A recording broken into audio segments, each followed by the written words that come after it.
চ্যানেলে আপনাকে স্বাগতম। প্রকাশিনে চৈতন্য নারায়ণ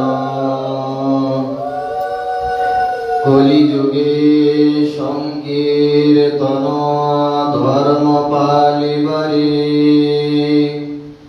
অবতীর্ণ হইলা প্রভু সর্বপরিকরে। প্রভুর আজ্ঞায় আগে সর্বপরিকরে জন্ম লভিলেন সবে মানস ভিতরে।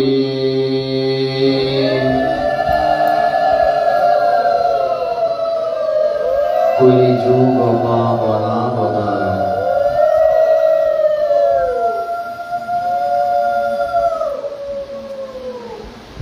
দুর্বিকার বিভঞ্জন জগন্নাথ প্রিয়াত্মজ বিষ্ণুপ্রিয়া প্রাণবল্লভ লক্ষ্মীপ্রিয়া প্রাণকান্ত প্রাণদ্বৈত প্রাণ সর্বস্ব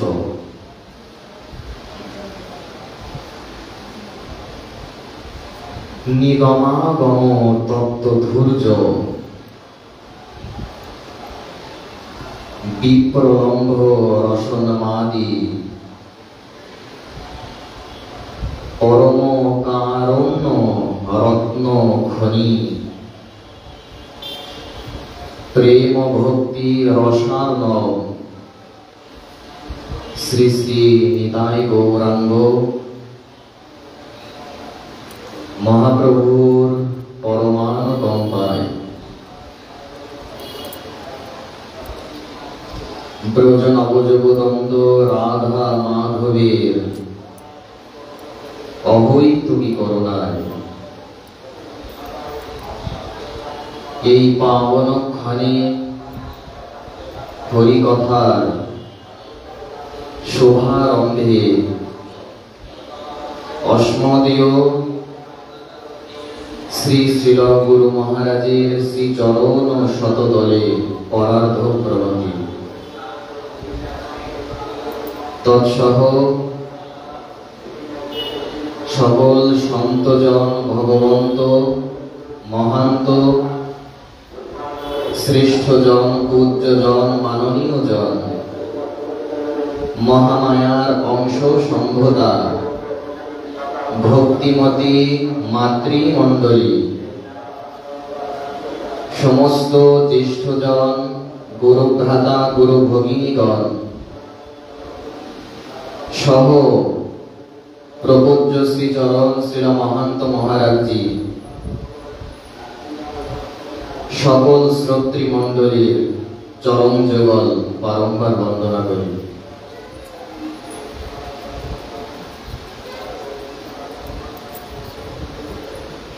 তো গতকাল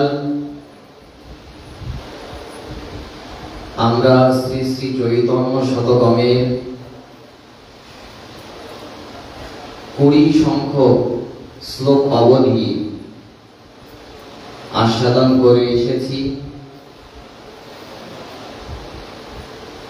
সেই 20 সংখ্যক শ্লোকটি বলা হয়েছে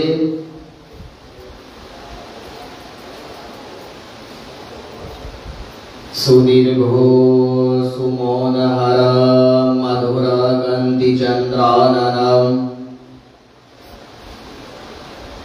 প্রফুল্ল কমলিক্ষণ দশন পঙ্ক্তি মুক্তা ফলম সুপুষ্প নবমঞ্জরি শ্রবণ యుగ్మ সদ্ভূষণম প্রদীপ্ত মণিকঙ্কণম কশিত হেমগৌরম ভজে। এই শ্লোক পর্যন্ত আমরা আস্বাদন করে এসেছি। আজ আমরা তার পরবর্তী সংখ্যক শ্লোক থেকে আবার শুরু করব। 21 সংখ্যক শ্লোকে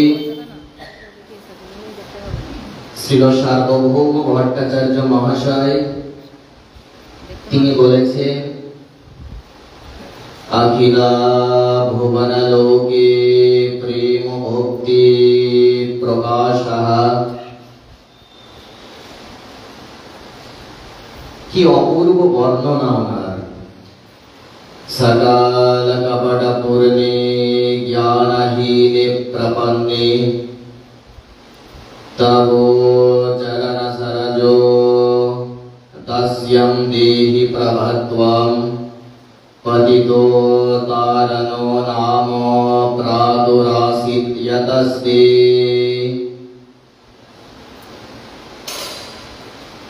এখানে উনি বললেন যে অখিল ভুবন লোকে, এই চতুর্দশ ভুবন, এই ত্রিলোক, এই ত্রিলোকের হরিনাম প্রদাতা সাক্ষাৎ নবদ্বীপ চন্দ্র শচীনন্দন গৌরহরি প্রেম ভক্তি প্রকাশः, যিনি এই চতুর্দশ ভুবনে, এই ত্রিলোকে সুমধুর রসাত্মিকা আর রসোচ্ছ্বাস, প্রেমোচ্ছ্বাস, দিব্য প্রেম রত্নাকরের তরঙ্গোচ্ছ্বাস উত্তোলন করছে। এই ত্রিভুবনে তিনি সমুদ্রাদি মধুর প্রেমের বন্যা আনয়ন করেছে। অখিল ভুবন লোকে প্রেম ভক্তি প্রদাতः সকল কপট পূর্ণে জ্ঞানহীনে প্রপন্নে। এখানে আচার্যচরণ বলছেন যে আমি সকল কপটতায় পরিপূর্ণ। ঠিক ঠাকুর নরোত্তম যেমন শ্রী শ্রী প্রেম ভক্তি চন্দ্রিকায় জানিয়েছেন, যাবত জন্ম মোর অপরাধে হইন ঘোর, নিষ্কপটে না ভজিন তোমা, তথাপিও তুমি গতি না ছাড়িব প্রাণপতি, মই সম নাহি গো অধমা। ঠাকুর নরোত্তম বলছেন, যেদিন থেকে আমার জন্মগ্রহণ, যেদিন আমি এই পৃথিবী মণ্ডলে এসেছি, সেই দিন থেকে একটা দিনও, একটা মুহূর্ত, একটা নিমিষার্ধ তোমাকে নিষ্কপটে ডাকতে পারিনি প্রভু। একটা ক্ষণার্ধ তোমাকে আমি কলুষতাহীন, কলুষহীন, কপটতাহীন ভাবে তোমাকে আমি ভজনা করতে পারিনি। আচার্যচরণ শ্রীল সার্বভৌম ভট্টাচার্য সেই একই কথা বলছেন, আমি সকল কপটতায় পরিপূর্ণ। সকল কপট পূর্ণে জ্ঞানহীনে প্রপন্নে। আসলে এই যে বৈরাগ্য, এটা তো গৌর ভক্তেরই বিলক্ষণ স্বভাব।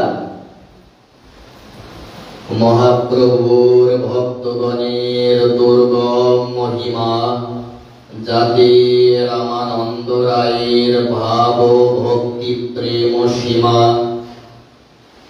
শ্রী শ্রী চৈতন্য চরিতামৃতে গৌর ভক্তদের বলা হলো যাদের দুর্গম মহিমা।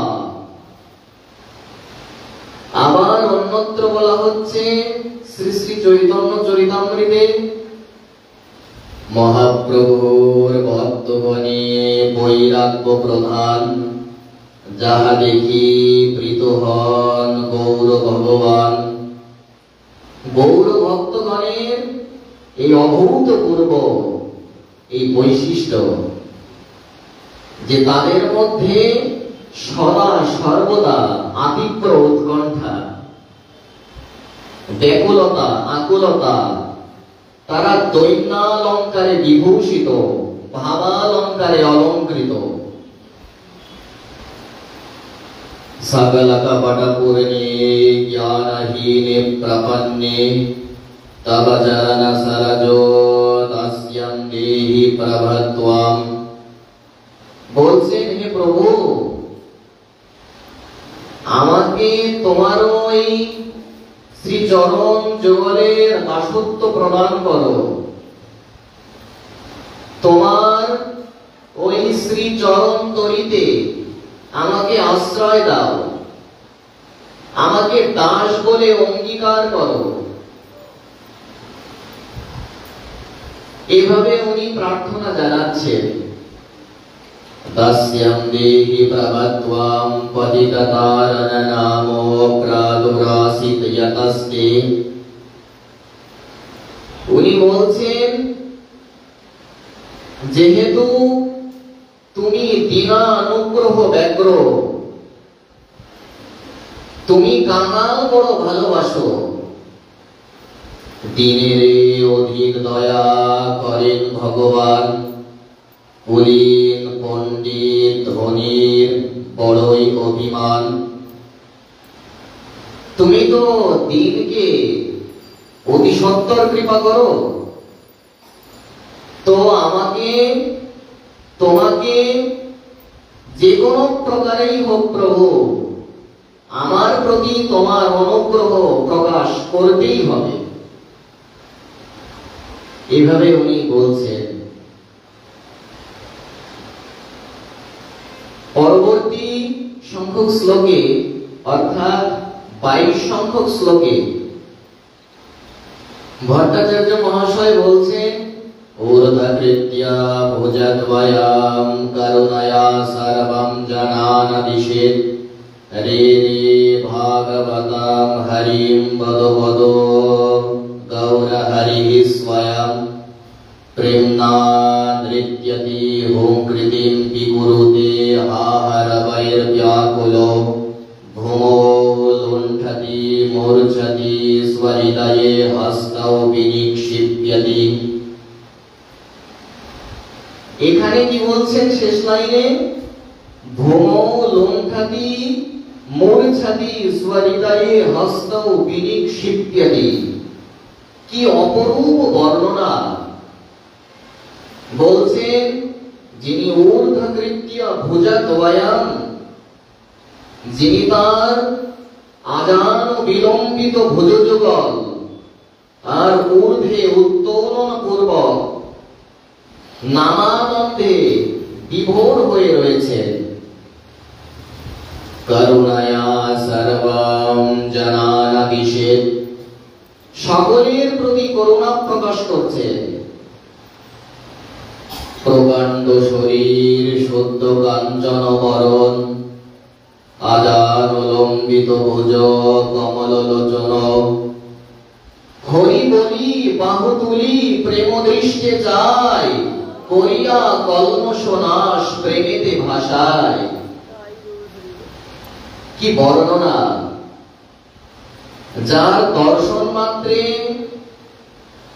মনুষ্য তার নিজ নিজ মত পরিত্যাগ পূর্বক বৈষ্ণব কথাবলম্বী হয়ে যাচ্ছে।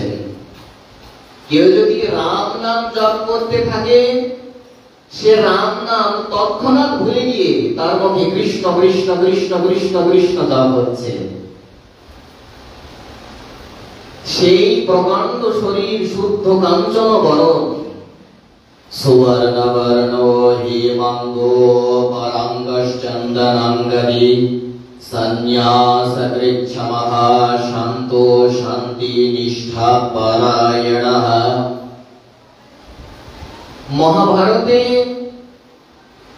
শ্রীমন মহাপ্রভু যে এই কলিযুগে, বিশেষ কলিযুগে তিনি যে প্রকটীকৃত হবেন, এটা আগে থেকেই নির্ণয় করা রয়েছে। মহাভারতের অনুশাসন পর্বে 149তম অধ্যায়ে তার 75 সংখ্যক শ্লোক এবং তৎপরবর্তী থেকে 95 সংখ্যক শ্লোক পর্যন্ত 92 সংখ্যক শ্লোক, এগুলো যদি অধ্যয়ন করা যায় তাহলে মহাপ্রভুর অবতরণের যে প্রমাণ এটা আমরা পেয়ে যাব। এছাড়াও বৃহৎ নারদীয় পুরাণে সেখানে স্পষ্টভাবে বলা হয়েছে, আহামেবা দ্বিজা শ্রেষ্ঠ নিত্যং প্রচ্ছন্ন বিগ্রহ ভগবদ ভক্তরূপেণ লোকান রক্ষামি সর্বদা। বৃহৎ নারদীয় পুরাণের 5ম অধ্যায়ের 35 সংখ্যক শ্লোকে এখানে স্পষ্ট বলা হয়েছে, এই কলিযুগে বিশেষ করিতে সেই সাক্ষাৎ শ্রীমৎ মহাপ্রভু দ্বিজ শ্রেষ্ঠ হয়ে প্রকট হবে। মহাপ্রভুকে বলা হয় দ্বিজকুল চন্দ্র, যিনি দ্বিজকুলে বিপ্রকুলে অবতীর্ণ হয়ে দ্বিজকুলকে মহিয়ান গরিয়ান করেছে, পবিত্র পালন করেছে, যাকে বলা হয় দ্বিজোত্তম। তো কি অপূর্ব বর্ণনা! বলছেন, করুণায়া সর্বান জনান দিশেত রে রে ভাগবতো হরিম বদ বদ গৌর হরি স্বয়ং। মহাপ্রভু নিজ মুখে বলছেন সবাইকে, ওহে ভাই সকল, তোমরা সবাই একটু হরি হরি তো বলো। চৈতন্য চরিতামৃতে শ্রীল চৈতন্য চরিতামৃতকার তিনি যেন মহাপ্রভুর এই যে কথাটা, এটাই যেন মূর্তমান হয়েছে। তিনি বর্ণন করেছেন যে মাৎসর্য ছাড়ি মুখে বল হরি হরি। অন্তত এই মাৎসর্যটা পরিত্যাগ করে মুখে অন্তত হরি হরি তো বলো। এই কলিকালে নাহি আর অন্য ধর্ম, বৈষ্ণব বৈষ্ণব শাস্ত্র কহে এই মর্ম। শ্রীল কবিরাজ কৃষ্ণদাস গোস্বামী চরণ তিনি বলছেন, এই কলিকালে আর অন্য কোন ধর্মকর্ম নাই তো, এটাই হচ্ছে বৈষ্ণব এবং বৈষ্ণব শাস্ত্রের সিদ্ধান্ত মঞ্জুষা মণিরত্ন। আর অন্য কোন ধর্মকর্মের বললেন না, মাৎসর্য ছেড়ে মুখে হরি বলার কথা বলছেন। দেখুন, শ্রীমদ্ ভাগবত মহাপুরাণের 1ম স্কন্ধে 1ম অধ্যায়ের 3য় সংখ্যক শ্লোকে এই মাৎসর্যকে পরিহারের কথা বলা হয়েছে, স্পষ্টভাবে উল্লেখ করেছেন সেখানে। এই মাৎসর্য দেখুন, ঠাকুর নরোত্তম প্রেম ভক্তি চন্দ্রিকা সেখানেও ইনি এই মাৎসর্যের কথা উল্লেখ করেছেন, যে মাৎসর্য থাকলে ভজনে অগ্রসর হওয়া যায় না। অসৎ সঙ্গ অসৎ জ্ঞান ছাড়ি ভজ গুরু পাদ পদ্ম, দেহ গেহ পরিজন কর আত্মনিবেদন, গুরু বাক্য পরম মহত্ব। দেখুন, এই যে ষড়রিপু কাম ক্রোধ লোভাদি যত রয়েছে, এই ষড়রিপুর মধ্যে 5টিকে ভজনে নিযুক্ত করেছেন এবং শুধু মাৎসর্যকে উনি নিযুক্ত করলেন না, প্রেম ভক্তি চন্দ্রিকায় বর্ণনা করেছে কাম কৃষ্ণ কর্মার্পণে ক্রোধ ভক্তোদ্দেশী জনে মোহ ইষ্টলাভ বিনে মদ কৃষ্ণ গুণগানে লোভ সাধু সঙ্গে হরি কথা আমি নিযুক্ত করিব যথা তথা অন্যথা স্বতন্ত্র কামক্রোধ অনার্থাদি যার ধাম ভক্তি পথে সদা দেয় ভঙ্গ কিবা সে করিতে পারে কামক্রোধ সাধকের হয় যদি আপনাদের ন্যায় সাধু জনার সঙ্গ। ঠাকুর নরোত্তম বর্ণনা করেছে কাম কৃষ্ণ কর্মার্পণে, কামটাও ভোজনে নিযুক্ত করে দিয়েছে। আত্ম প্রীতি বাঞ্ছা তারে বলে কাম, কৃষ্ণেন্দ্রিয় প্রীতি বাঞ্ছা ধরে প্রেম নাম। আত্ম সুখ দুঃখে গভীর নাহিক বিচার, কৃষ্ণ সুখ হেতু চেষ্টা মন ব্যবহার। সেই কবিকার প্রেমের কথা বললেন, যারা আর কৃষ্ণময় হয়ে গেছেন। কৃষ্ণ প্রেম কল্পলতা রাধিকার স্বরূপ ললিতাদি সখিতার। এখানে কি বললেন? কৃষ্ণ প্রেম কল্পলতা রাধিকার স্বরূপ, সেই কৃষ্ণময় হয়ে গেছেন কৃষ্ণ চিন্তা করতে করতে। কি বললেন? দেবী কহে তোতমানা পরমা সুন্দরী, কিংবা কৃষ্ণ পূজা ক্রীড়ার বসতি নগরী। কৃষ্ণময়ী কৃষ্ণ যাহার ভিতরে বাহিরে, যাহা যাহা নেত্র পরে তাহা কৃষ্ণ স্ফুরে।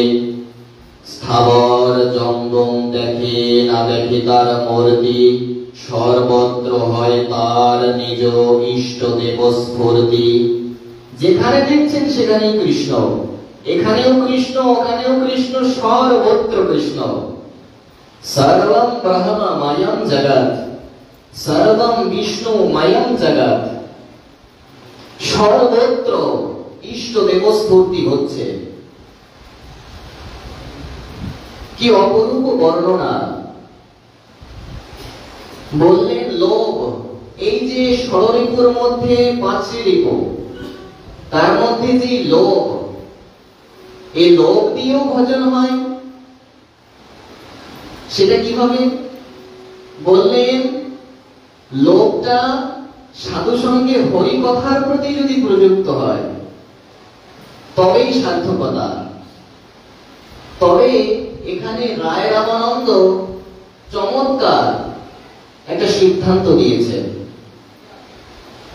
তিনি জানিয়েছেন যে এই যে লোভ, এখানে যে লোভের কথা বলা হচ্ছে, জন্ম কোটি সুকৃতেন লভ্যতে তত্র লৌল্যমপি মূল্যমেকলম। এখানে যে লোভের কথাটা বলা হচ্ছে, সেই লোভটা কোটি জন্মেও মানুষের আসে না। যদি পূর্ব জন্মের আর সংস্কার না থাকে, যদি আর সুকৃতি না থাকে, মহৎ কৃপা না থাকে, তাহলে এক জন্মে লোভটা আসতে পারে না। এই ভগবানের দিব্য চরিতামৃতে এই লোভোৎপত্তি, এটা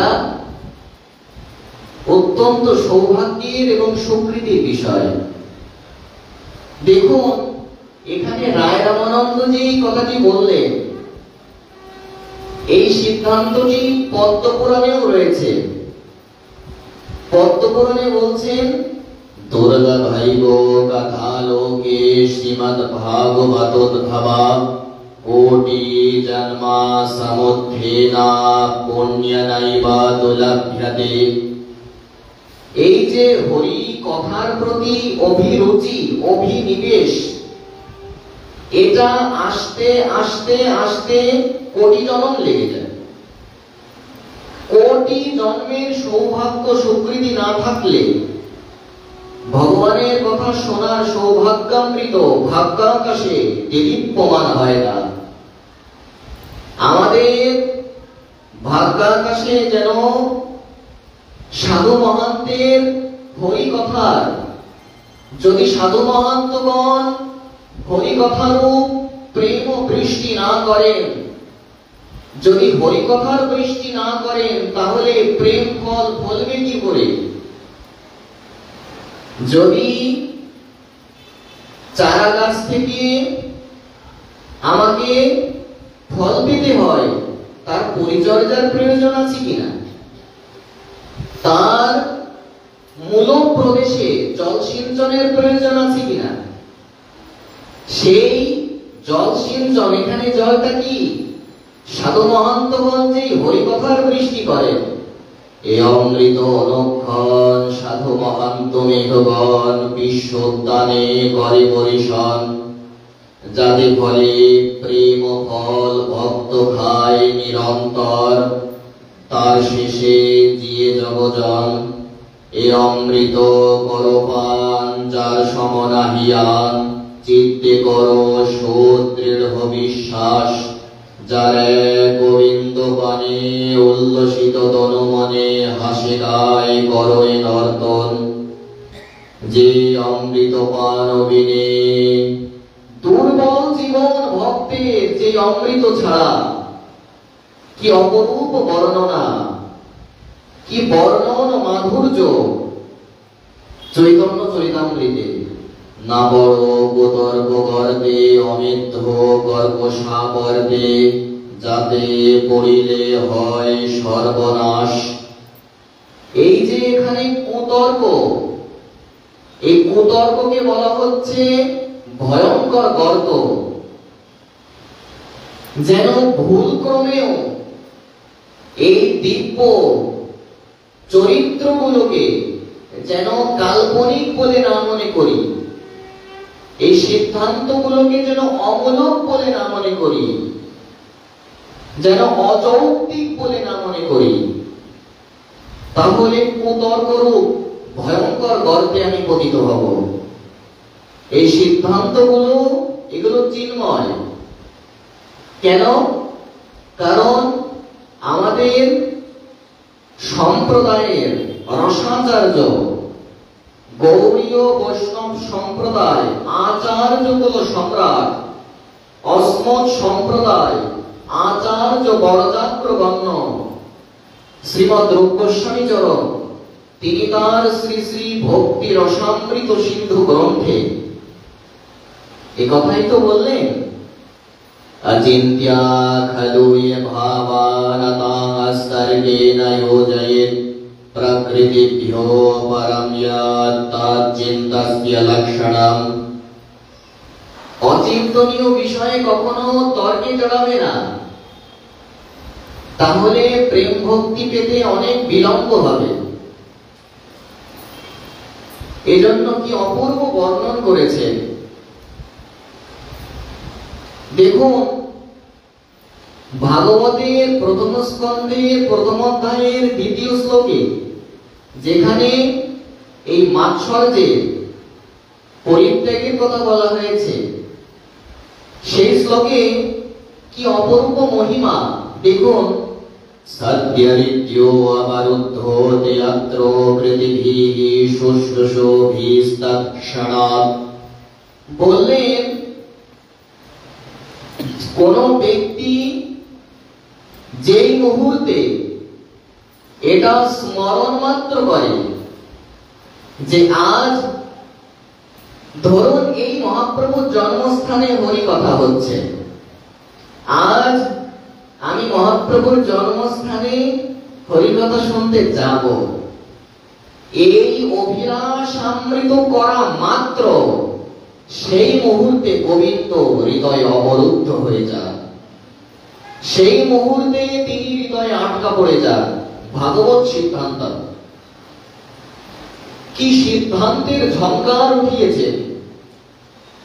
সিদ্ধান্তের কি অপূর্বামৃত লহরী। দেখুন, আমরা আস্বাদন করেছিলাম 22 সংখ্যক শ্লোকটি। করুণায়া সর্বং জনানাদিশেত্রে ভাগবতং বদ বদ গৌর হরিঃ স্বয়ং। বলছেন, প্রেমনা নৃত্যতে হোম কৃতিম বিকুরুতে হা হরবৈর ব্যাকুলো। কি হচ্ছে মহাপ্রভুর?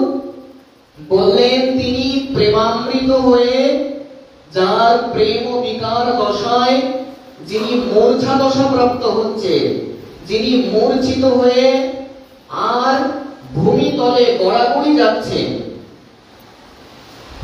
ভৌমাও লুণ্ঠতি, আর কি হচ্ছে? হা হা রবৈর ব্যাকুলো।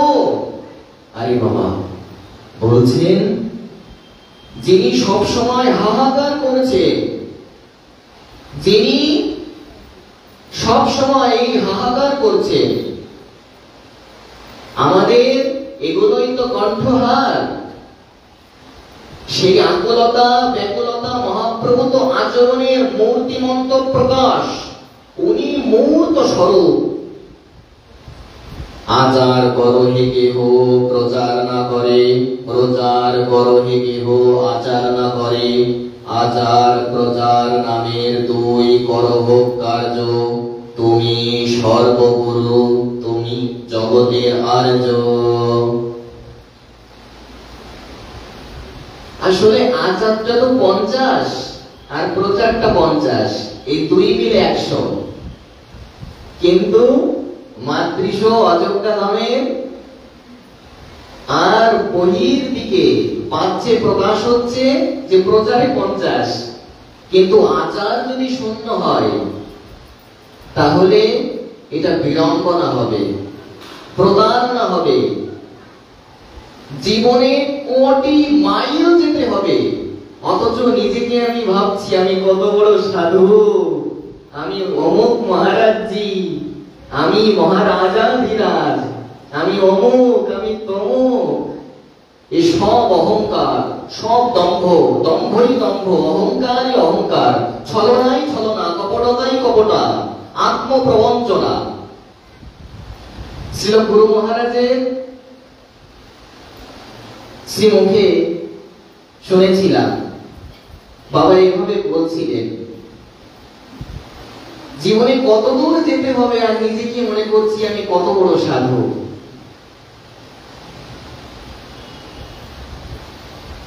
দেখুন কি হচ্ছে, প্রেমনা নৃত্যতি হোম কৃতিম বিকুরুতে হা হরবৈর ব্যাকুলো, ভূমৌ লুণ্ঠতি মূর্ছতি, আর হস্তৌ স্বহৃদয়ে হস্তৌ বিনিক্ষিপ্যতি। মহাপ্রভু মূর্ছিত হয়ে যাচ্ছেন, হুঙ্কার করছেন, আর স্বীয় বক্ষঃ প্রদেশে, বক্ষস্থলে আর আঘাত করছেন বারংবার। কিভাবে বর্ণন করেছেন ভট্টাচার্য মহাশয়? এরপরে 23 সংখ্যক শ্লোকে বর্ণনা করেছেন, হরে নাম কৃষ্ণ নাম গান গানকারিণীম, শোক মোহ লোভ তাপ সর্ব বিঘ্ন নাশিনীম, পাদ পদ্ম লুব্ধ ভক্ত বৃন্দ ভক্তিদায়িনীম, গৌরমূর্তি মা শুনৌমি নাম সূত্রধারিণীম। এখানে বলছেন যে যিনি এই হরিনাম আমাদের দিলেন, হরিনামটা কে দিলেন? চৈতন্য ভগবৎকার বলেছেন, আমাদের আচার্যকার স্পষ্টই বর্ণন করেছেন, কলিযুগ ধর্ম হয় নাম সংকীর্তন, এতদ অর্থে অবতীর্ণ শ্রী সচিনন্দন।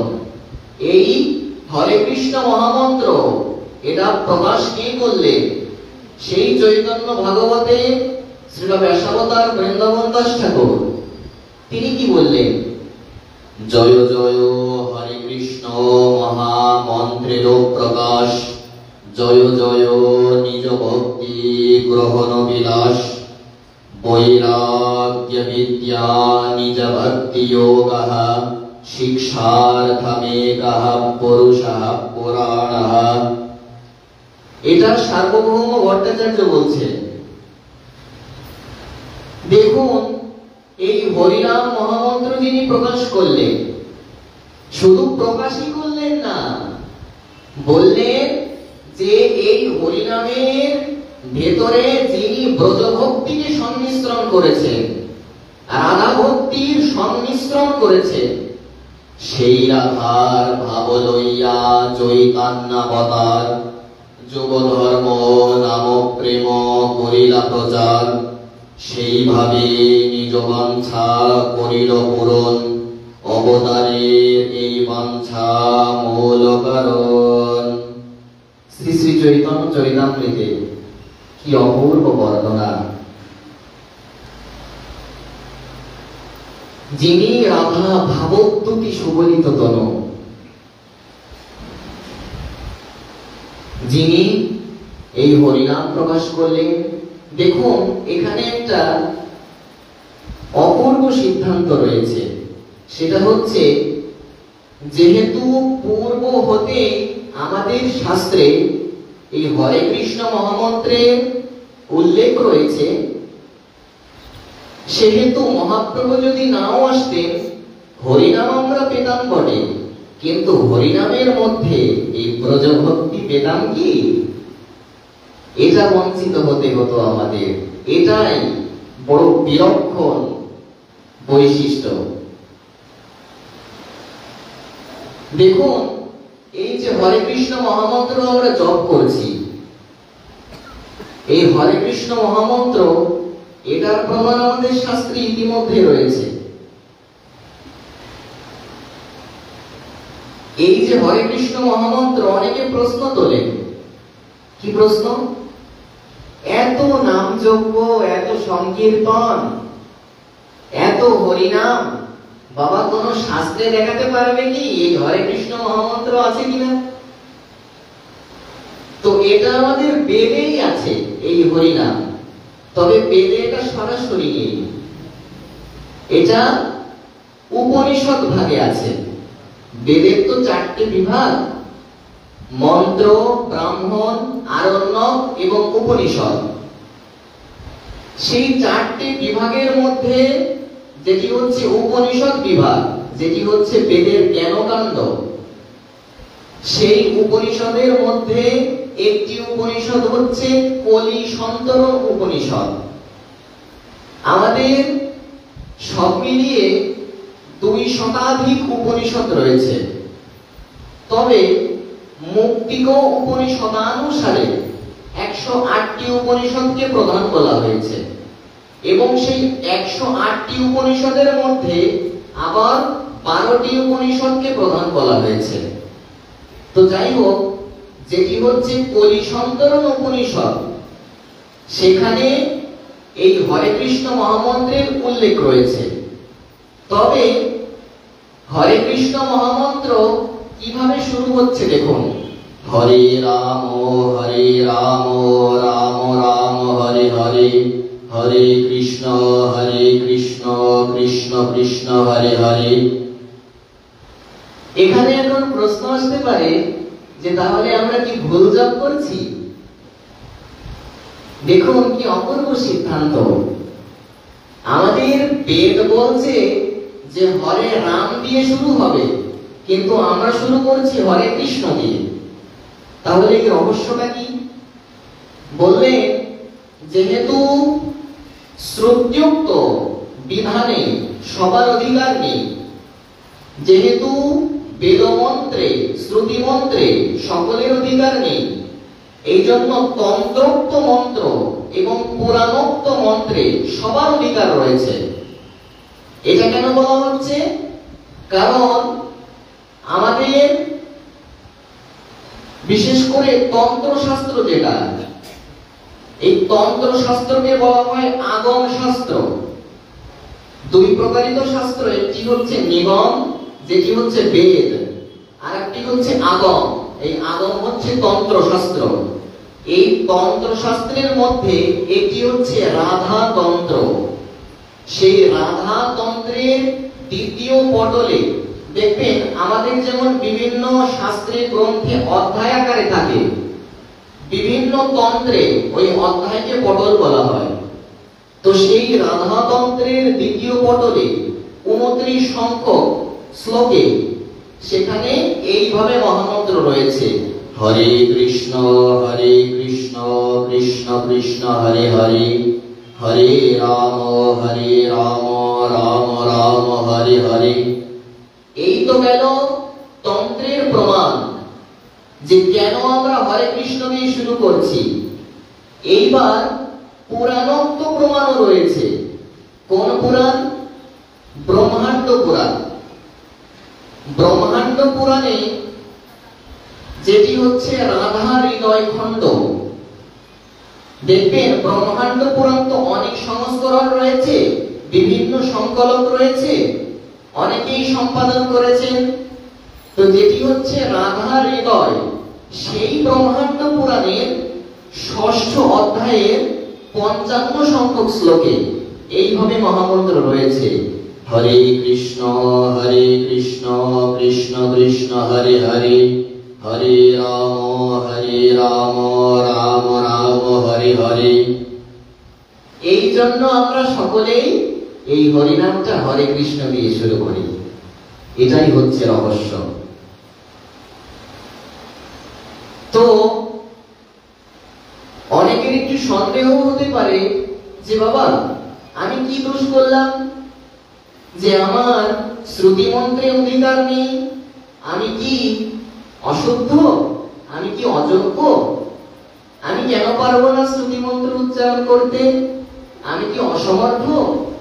আমাকে কেন অধিকারটা দেননি? বললেন এটা তো আসলে চাপানো হয়নি, এটা ভাগবতেরই সিদ্ধান্ত। ভাগবতের প্রথম স্কন্ধের 4র্থ অধ্যায়ে আপনারা প্রত্যেকেই পণ্ডিত, প্রত্যেকেই এখানে বিজ্ঞ শ্রোতা, সবারই ভাগবত কণ্ঠস্থ। আপনাদের সম্মুখে এই কথাগুলো বলা মামার কাছে মামাবাড়ির গল্প। তো দেখুন, সেই ভাগবতের প্রথম স্কন্ধে এই যে আমি যে কথাটা উল্লেখ করলাম যে শ্রুতি মন্ত্রে সকলের অধিকার নেই, শ্রুতি মন্ত্রে 3 প্রকার ব্যক্তির অধিকার নেই। দ্বিজা স্ত্রী শূদ্রা দ্বিজা বন্ধুরাম ত্রয়ী না শ্রুতি গোচরাঃ। বললেন 3 জনের শ্রুতি মন্ত্রে অধিকার নেই। কারা কারা? বললেন দ্বিজ বন্ধু। দ্বিজ বন্ধুকে বললেন যে ব্রাহ্মণ কুলে এসেছেন কিন্তু যার যোগ্য সংস্কার, যাকে বলা হয় যোগ্য সূত্র, যোগ্যোপবীত পৈতা, সেই উপনয়ন সংস্কার যার হয়নি তার শ্রুতি মন্ত্রে অধিকার নেই। তারপরে বলছেন শূদ্র এবং স্ত্রী। আচ্ছা, এখানে শুনে মনে হতে পারে যে এখানে শূদ্রদের ছোট করা হলো, নারীদের ছোট করা হলো। এটা কিন্তু ব্যক্তিগত সিদ্ধান্ত নয়, ভাগবত সিদ্ধান্ত। এটা নিয়ে কারোর প্রশ্ন ওঠার কথা নয়। তথাপিও আমাদের যত টিকাকার রয়েছেন, আপনারা যারা বিশেষ করে ভাগবতামৃত বর্ষিণী টিকা পড়েছেন, রাধা বিনোদ গোস্বামী, বিশ্বনাথ চক্রবর্তী পাদের সারাক্ষ দর্শিনী টিকা রয়েছে, জীব গোস্বামীর টিকা রয়েছে। এই টিকাগুলো পড়লে না একেবারে জলের মতন সংস্কার হয়ে যাবে। তো দেখুন, এই যে শ্লোকে এই 3 জনকে অনধিকারী বলা হলো, সেই শ্লোকেই বলা হলো যে তাদের জন্য মহাভারতকে প্রস্তুত করা হয়েছে। এই মহাভারতে 1 লক্ষ শ্লোক রয়েছে। সেই 1 লক্ষ শ্লোকাত্মক মহাভারত তারা অধ্যয়ন করুক। যাদেরকে অধিকারটা দেওয়া হয়নি তারা মহাভারত তো পড়তেই পারে। আর মহাভারত তো বাইরের কিছু নয়, মহাভারত তো ওই বেদেরই ব্যাখ্যা। আমরা যে শাস্ত্রগুলো পেয়েছি, মহাপুরাণ, উপপুরাণ, এগুলো কি? এগুলো তো সেই বেদেরই ব্যাখ্যা। এই মহাভারতটা আসলে কি? বেদকে উনি 1,00,000 শ্লোকে বিস্তার করেছেন। এজন্য তারা মহাভারত পড়তে পারে, তারা তন্ত্র পড়তে পারে, পুরাণ পড়তে পারে, বেদ যে পড়তেই হবে এমন তো বললে হয় না। যাকে যে অধিকারটা দেওয়া হয়েছে সেটা তো মানতেই হবে। তো যাই হোক, আমরা একটু সিদ্ধান্তের কথায় চলে এসেছিলাম। মহাপ্রভুর যে মহিমা বর্ণন করছেন ভট্টাচার্য মহাশয়, আমরা 23 সংখ্যক শ্লোকটি আস্বাদন করছিলাম। হরে নাম কৃষ্ণ নাম গান গানকারিণী। এই যে হরে কৃষ্ণ মহামন্ত্র, কিছুদিন আগেও এমন একটা প্রশ্ন উঠেছিল, আসলে যারা এগুলো মানে না, যারা মহাপ্রভুকে জানে না, তারা তো এগুলো বলবে। গ্রন্থানুশীলনের অভাবে মাতৃশ মূর্খ এমনটাই তো বলবে যে মহাপ্রভু কখনো হরিনাম উচ্চারণ করেন। কত প্রকার কথা, কত কুতর্ক, কত অপসিদ্ধান্ত, কত অপপ্রচার। কিন্তু লঘু ভাগবতামৃতে আচার্যচরণ স্পষ্টতঃ উল্লেখ করেছেন, শ্রী চৈতন্য মুখদ্গীর্ণ হরে কৃষ্ণেতি পর্ণকঃ মজ্জয়ন্তো জগৎপ্রেম্ণি বিজয়ন্তো তদা কবয়ঃ। স্পষ্ট উল্লেখ করেছেন যে এই হরিনাম মহাপ্রভু নিজে উচ্চারণ করেছেন, এরপরেও মাতৃশ মূর্খাধমের বিশ্বাস হলোই না। শুধু কি তাই, আমাদের বলা হয় রূপানুগ গৌড়ীয় বৈষ্ণব। আমাদের সম্প্রদায়ের মূলাচার্য রূপ গোস্বামী, তিনি তো শ্রী শ্রী চৈতন্যাষ্টকমে বলেই দিয়েছেন, তিনি কত স্পষ্ট করে উল্লেখ করেছেন, সবসময় মহাপ্রভু নিজে হরিনাম করছেন, কোটি সূত্রে গমন করছেন। মহাপ্রভু নিজে হরিনাম করছেন, তিনি নিজেই গ্রন্থিবদ্ধ করছেন। হরে কৃষ্ণেতি উচ্চৈ স্ফুরিত নাম গণনাকৃত গ্রন্থিশ্রেণি সুভগ কোটি সূত্রজ্জ্বলকরঃ বিশালক্ষো দীর্ঘাগলযুগলকেলঞ্চিত ভুজঃ সচৈতন্য কিং মে পুনরপি ত্রিশোরয়স্যতি পদম। কত স্পষ্ট প্রমাণ রয়েছে গোস্বামী শাস্ত্রে, গোস্বামী গ্রন্থে। কি অপূর্ব সিদ্ধান্ত! যদি গ্রন্থানুরক্ত হওয়া যায়, যদি গ্রন্থনিষ্ঠ হওয়া যায়, যদি গ্রন্থানুরাগী হওয়া যায়, তাহলে সমস্ত সিদ্ধান্ত অবশ্যই মহৎ কৃপায়। তবে একটা কথা অবশ্যই মাতৃশ জীবনের মনে রাখা প্রয়োজন, যে কেবল বাড়িতে বসে একা একা গ্রন্থ পড়লেই পণ্ডিত হওয়া যায় না। তবে এখানে যদি ভাগবত পাঠ করতে হয়, তাহলে তো বলাই হয়েছে ভাগবত পরগিয়া বৈষ্ণবের স্থানে। শুধু কি তাই, কেবল বৈষ্ণবের স্থানে পড়লেই হবে না, বললেন একান্ত আশ্রয় করো চৈতন্য চরণে। মহাপ্রভুর চরণ যুগলের সমাশ্রয় করো, একান্ত আশ্রয় করো চৈতন্য চরণে। তো যখন কোন গ্রন্থ আমি মহতের সান্নিধ্যে যে সেটা তার শ্রী মুখার বিন্দু থেকে আস্বাদন করব, তখন ওই তত্ত্ব গ্রন্থ তিনি অনুশীলন করে যে অপরাক্ষানুভাব প্রাপ্ত হয়েছে, সেই অপরাক্ষানুভূতি আমার মধ্যেও সঞ্চারিত হবে। তিনি যেই ভাব প্রাপ্ত হয়েছে, তিনি যেই অনুভবটা প্রাপ্ত হয়েছেন, তার অনুভবামৃত লেশ কণা কণিকা আমার মধ্যেও প্রবিষ্ট হবে। এই জন্য ভাগবত পরগিয়া বৈষ্ণবের স্থানে একান্ত আশ্রয় করো চৈতন্য চরণে।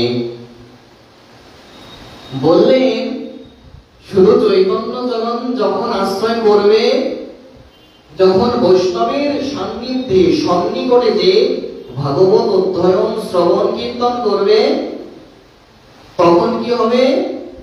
তবেই তো জানিবে সিদ্ধান্ত সমুদ্রের তরঙ্গ। এই সিদ্ধান্ত সমুদ্রের তরঙ্গ তখনই অনুভব করা যাবে। একান্ত আশ্রয় করো চৈতন্য চরণে। দেখুন কি অপূর্ব বর্ণনা করে চলেছেন সার্বভৌম ভট্টাচার্য। তিনি 24 সংখ্যক শ্লোকে বর্ণন করছেন,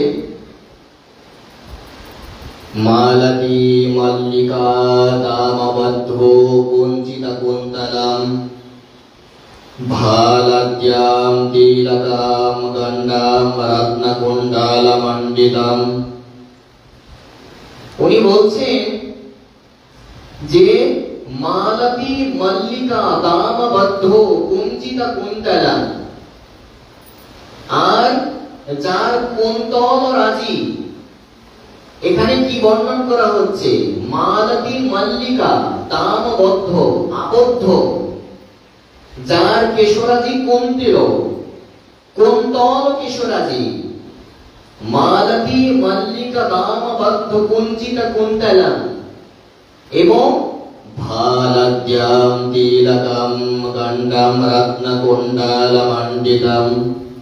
বলছেন যার ললাট প্রদেশে আর অতি মনোহর ঊর্ধ্বপুণ্ড তিলক শোভা পাচ্ছে, আর তার গণ্ডস্থলে কি প্রকাশ হচ্ছে? বললেন রত্ন রত্নকুণ্ডলমণ্ডিতম, রত্নকুণ্ডলের কথা বলা হচ্ছে। মহাপ্রভুর কি অপূর্ব বর্ণনা করে চলেছে। পরবর্তী শ্লোকে 25 সংখ্যক শ্লোকে বর্ণন করছেন, শিখণ্ডা গৌরলিপ্তাঙ্গম কঙ্কণাঙ্গদভূষিতম কোণান মঞ্জীরচরণম গৌরচন্দ্রমহং ভজে। বলছেন যে গৌরচন্দ্রমহং ভজে, আমি সেই গৌরচন্দ্রকে সতত ভজনা করব, করতে চাই। মহাপ্রভুই আমার একমাত্র আশ্রয় হোক। শিখণ্ড গুরু লিপ্তাঙ্গম, কি অপূর্ব শব্দ যোজনা। এই শব্দের যে শৈলী, শব্দের যে নিপুণতা, তা সত্যি অত্যন্ত মনস্পর্শী, অত্যন্ত চিত্তাকর্ষী, অত্যন্ত হৃদয়গ্রাহী, অত্যন্ত হৃদয়স্পর্শী, অতল স্পর্শী সিদ্ধান্ত। আসলে এই যে মহাপ্রভুর যেভাবে বর্ণন করা হয়েছে এই 100 শ্লোকে, এগুলো শুনে কাদের ভালো লাগবে? এই কথাগুলোতে কারা আনন্দ পাবেন? শ্রী শ্রী চৈতন্য চরিতামৃতে সে উত্তর দিয়েছেন। কি উত্তর? এই সব সিদ্ধান্ত কহিতে না যাওয়ায়, না কহিলে কেহ ইহার অন্ত নাহি পায়।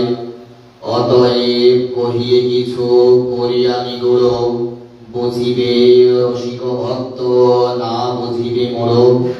আপনাদের রসজ্ঞ কোকিল, আপনাদের রসিক ভক্তদেরকে কোকিলের সঙ্গে তুলনা করা হচ্ছে। কোকিলের স্বভাবটা কি? চৈতন্য চরিতামৃতে কি বিলক্ষণ বর্ণনা। রসজ্ঞ কোকিল খায় প্রেমাম্র মুকুলে। আর দেখুন কি বর্ণনা, যেখানে আম্র মুকুল সেখানে সে রসজ্ঞ কোকিল, সে আম্র মুকুল কি আস্বাদনের অভিলাষে থাকে, সতত তৎপর। আর অরসজ্ঞ কাক চুষে কেন নিম্ব ফলে। নিম্ব বৃক্ষের সঙ্গে তুলনা করা হচ্ছে জ্ঞান, ভক্তি বিরহিত জ্ঞান। তাদেরকে কাকের সঙ্গে তুলনা করা হচ্ছে, যারা এই প্রকার রসজ্ঞ হতে পারলেন না, যারা অরসজ্ঞ থেকে গেলেন, তাদেরকে কাকের সঙ্গে তুলনা করা হয়েছে। শুধু কাক নয়, হেন কৃপাময় চৈতন্য না ভজে যেই জন, সর্বোত্তম হইলেও তারে অসুরে গণন। কি বর্ণনা! এমন দয়ার ঠাকুর, কৃপার ঠাকুরকে যিনি ভজনা করলেন না, তাকে তো অসুরের মধ্যে গণনা করতে হবে। আবার উল্লেখ করেছেন চৈতন্য চরিতামৃতে, পূর্বে জয়ছে জরাসন্ধ আদি রাজাগণ, বেদ ধর্ম করি করে বিষ্ণুর পূজন, কৃষ্ণ না মানিলে তারে দৈত্য করি মানি, চৈতন্য না মানিলে তারে দৈত্য করি জানি। অসুর দৈত্য কত কিছু বলা হচ্ছে, কি বর্ণন মাধুরী! তো দেখুন পরবর্তীতে কি বলা হচ্ছে, যে বুঝিবে রসিক ভক্ত না বুঝিবে মূঢ়, এই সব সিদ্ধান্ত হয় আম্রের পল্লব। আম্রের পল্লবের কথা উল্লেখ করেছেন, এবং হৃদয়ে ধরে যে চৈতন্য নিত্যানন্দ, এই সব সিদ্ধান্তে সেই পাইবে আনন্দ।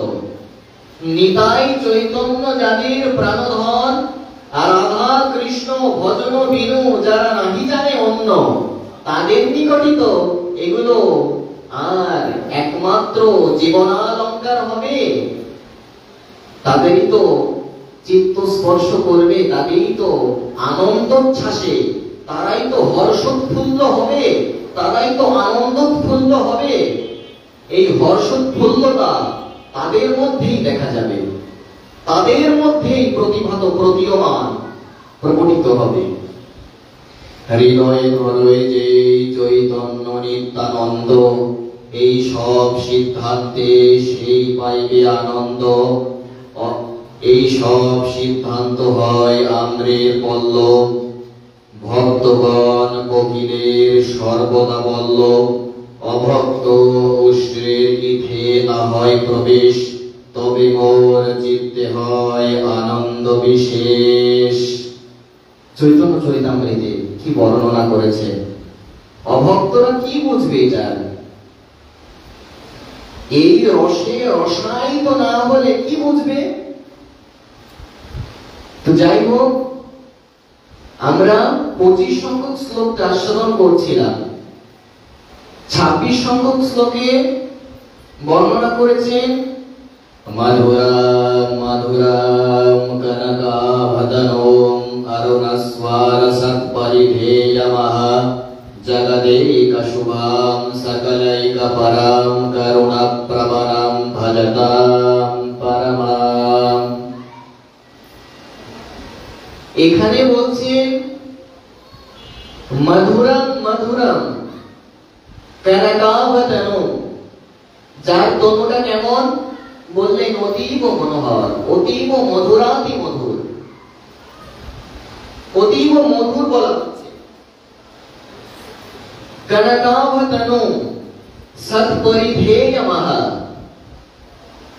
সব পরিধেয়, এবং কি বলা হচ্ছে?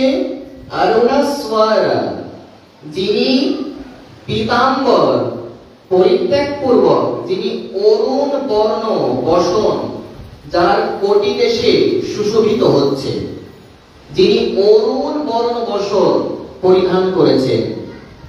অরুণস্বর সৎপরিধেয়মঃ জগদেক শুভাম সকলৈক পরম, যিনি জগতের পরম মঙ্গলাতি মঙ্গল, পরম মঙ্গল। সকলৈক পরম, সকলের চরম এবং পরম কারণ। এজন্যই তো বলা হয় সর্বলোক বিবন্দিত, ত্রৈলোক্য বিবন্দিত। প্রভু আমাদের গৌরচন্দ্র শ্রীমন নবদ্বীপ কিশোর চন্দ্র, হা নাথ বিশ্বম্ভর নাগরেন্দ্র, প্রসিদ হে বিষ্ণু প্রিয়েশ গৌর। ধামেশ্বর মহাপ্রভু ওখানে শ্রীল গুরু মহারাজের শ্রীমুখারবিন্দু থেকে এই পয়ারটি আস্বাদন করেছিলাম এবং ধামেশ্বর মহাপ্রভুর ওখানে যে এই পয়ারটি লেখা দেখলাম, আমি তখন বুঝতে পারিনি যে এটা আসলে কোথায় আছে। ধামেশ্বর মহাপ্রভুর ওখানে যে এই পয়ারটি পেলাম, শ্রীমন নবদ্বীপ কিশোর চন্দ্র, হা নাথ বিশ্বম্ভর নাগরেন্দ্র। কি বর্ণনা! বললেন সকলৈক পরম করুণা প্রবণাম ভজতাম পরমাম, যিনি পরম করুণ, পরম কারণী, যার করুণার অবধি নাই, হতে পারে না, হবেও না। মহাপ্রভুর যে কারুণ্য ধারা, সেটা আর কি অপরূপ বর্ণনা করেছেন উনি। অবধি নাই ওনার করুণার। 27 সংখ্যক শ্লোকে ভট্টাচার্য মহাশয় বলছে যে দেখো, কৃষ্ণ রূপং পরিত্যাজ্য সো গৌর রূপো ভুবঃ। কি বললেন? কৃষ্ণ রূপং পরিত্যাজ্য কলৌ গৌর রূপো ভুবঃ। কি শব্দের যোজনা! বললেন যিনি কৃষ্ণ রূপকে পরিত্যাগ পূর্বক, যিনি এই কলিকালে গৌর রূপকে স্বীকার করেছেন, আর কৃষ্ণ রূপং পরিত্যাজ্য গৌর রূপো কলৌ গৌর রূপো ভুবঃ। আর যিনি এই গৌর রূপ অঙ্গীকার করে, রাধারানীর ভাবকান্তি অঙ্গীকার করে, যার অপার কারুণ্য ধারা, অপার করুণা, করুণা রত্নাকর, এই করুণা বিস্তার করছেন, প্রকাশ করছেন। কলৌ গৌর রূপো ভুবঃ। পরবর্তী শ্লোকে অর্থাৎ 28 সংখ্যক শ্লোকে তিনি বর্ণন করছেন পীতাম্বর পীতাংশুক পরিত্যাজ্য শোদাম্বর ধরোতি যঃ তাং করুণা সিন্ধুম তাং গৌরং করুণা সিন্ধুম করুণা সিন্ধমাশ্রয়ে ভুবনমাশ্রয়ে। এখানে ওই একই কথা, যিনি পীতং শোকং পরিত্যাজ্য, পরিত্যাগ পূর্বক, যিনি অরুণ বর্ণ বসনকে ধারণ করেছেন, এই অরুণ বর্ণ বসনের কথা বলা হচ্ছে। আর কি? শোদাম্বর ধরোতি যঃ তাং গৌরং করুণা সিন্ধুম আশ্রয়ে ভুবনাশ্রয়া। আমি সেই করুণা সিন্ধু শ্রী গৌরহরির শ্রী চরণকে আশ্রয় করছি। এর পরবর্তীতে 29 সংখ্যক শ্লোকে ভট্টাচার্য মহাশয় তিনি বলছেন যে দেখো, 29 সংখ্যক শ্লোকে কি বর্ণন করেছেন? অবতীর্ণ কলৌ কৃষ্ণ গৌরচন্দ্র সনাতনঃ মগ্নাস্ত্রিভাগ পাপয়স্মিন তেষাং ত্রাণস্য হেতবে। এখানে কি বললেন?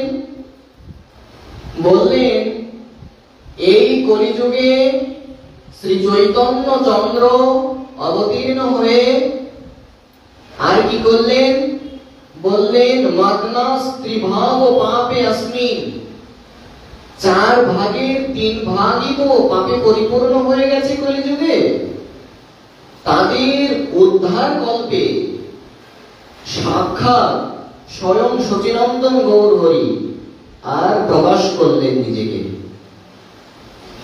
এরপরে 30 সংখ্যক শ্লোকে ভট্টাচার্য মহাশয় বলছে, অবতীর্ণ কলৌ গৌর চণ্ডালাদ্যা কুজাতয়ঃ। কি বলছেন? অবতীর্ণ কলৌ গৌর চণ্ডালাদ্যা কুজাতয়ঃ। চণ্ডাল, কুজাত, নীচজাত, হীনজাত, হীন, অন্তজ কেউ এবার বাদ পড়বে না। যেন বন্যার জল ধেয়ে আসছে, যেন গৌর প্রেমের বন্যা। মধুর মধুর গৌর কিশোর, মধুর মধুর নাট, মধুর মধুর সব সহচর, মধুর মধুর হাট, মধুর মধুর মৃদঙ্গ বাজত, মধুর মধুর তার। আজ মধুর রসিতে মাতল ভগত, তারা গাউয়ে মধুর গান। সেই সংকীর্তন প্রেম বন্যা, মহাপ্রভুর প্রেম বন্যা যেন ধেয়ে আসছে, কেউ বাদ পড়বে না। বন্যা যেমন ধেয়ে আসছে আর কাউকে দেখে কোনো কিছু ক্ষতি করে না, সব কিছুকে ভাসিয়ে দেয়, তেমন কেউ বাদ পড়বে না। এবার মহাপ্রভুর কলিযুগে, মহাপ্রভুর করুণার যুগে, তার প্রেমের যুগে কে বাদ পড়বে? দেখুন চৈতন্য চরিতামৃতে একাধিকবার এই সংকেতই দেওয়া হয়েছে। তবে একটা কথা অবশ্যই মনে রাখা উচিত যে অপরাধ বর্জন না করলে প্রেম পেতে কিন্তু বিলম্ব হবে।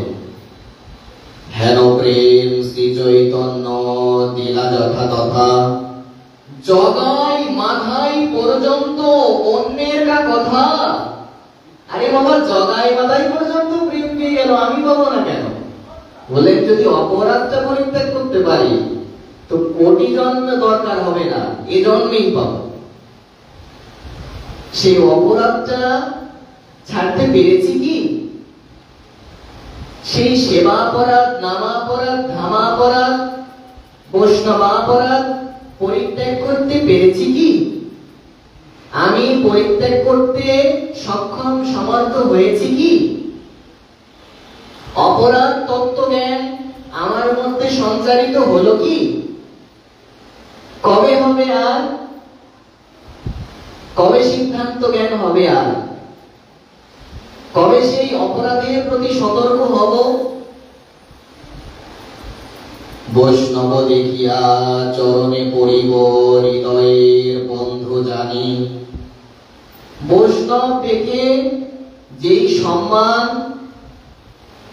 যেই সমাদর, যেই সমারাধনা করা উচিত করতে পেরেছি কি আমি? আমি পারি কি বৈষ্ণবদের যথার্থ সম্মান করতে? কিভাবে বর্ণন করেছেন আমাদের নিতাই যান, যাকে বলা হচ্ছে পাষণ্ড দলন বালা, নিত্যানন্দ রায় উত্তম অধম কিছু না করে বিচার। উত্তম অধম, কে উত্তম কে অধম কিছুই বিচার না করেই প্রেম দিচ্ছে। যে যে যে যে প্রেম দিচ্ছে, কে ব্রজ ভক্তি নেবে, কে রাধা ভক্তি নেবে, যে যে যেতে আর নিতাই চান মহাপ্রভুর মনোভীষ্ট প্রচার করছে। দেখুন কি অপূর্ব বর্ণনা করে চলেছে। 30 সংখ্যক শ্লোকে বলে দিয়েছেন যে চণ্ডালাদ্যা কুজাতয়ঃ यावन्ता पापिनश्चापि प्रायसो वैष्णवा अमी। এখানে বলছেন যে মহাপ্রভু অবতীর্ণ হওয়ার পরবর্তীতে কি হলো, বললেন যত অন্তর্জহ রয়েছে, যত লোক রয়েছে, সর্বপ্রকারের লোক, আর প্রায়সু বৈষ্ণবা আমি, সংস্কৃতির শব্দটা কতটা তাৎপর্য মণ্ডিত, যে প্রায় সকলেই বৈষ্ণবে পরিণত হয়েছে। আর সকলের মনেই, প্রায় সকলের মনেই এই বৈষ্ণব পথাবলম্বী হওয়ার, এই বৈষ্ণব আদর্শায়িত হওয়ার একটা আকাঙ্ক্ষা তৈরি হচ্ছে প্রায় সকলেই।